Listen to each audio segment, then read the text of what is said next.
আগের সরকারের নতজানু ভারতের ক্ষেত্রে নতজানু পররাষ্ট্রনীতির ব্যাপারটা আসলে সারা দেশেই অনেক বেশি আলোচিত ছিল, অনেকটা সময় ধরেই অনেক বেশি আলোচিত ছিল।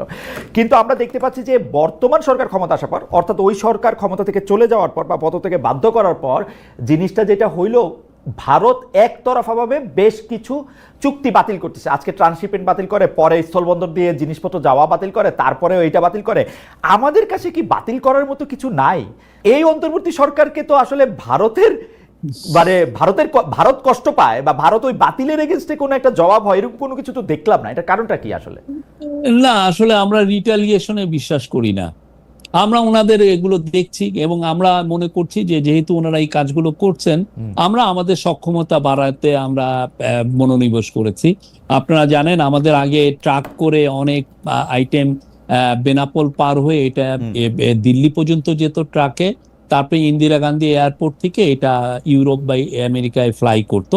এটা মূল কারণ ছিল যে ওইখানে যে এয়ার শিপমেন্টের কস্টটা $2.5 ছিল, এই কস্টটা খুব কম পড়তো।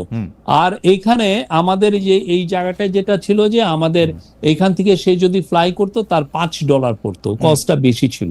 তো এই জন্য এয়ার শিপমেন্টটা আমাদের জন্য দরকার ছিল আমাদের ইয়েতে।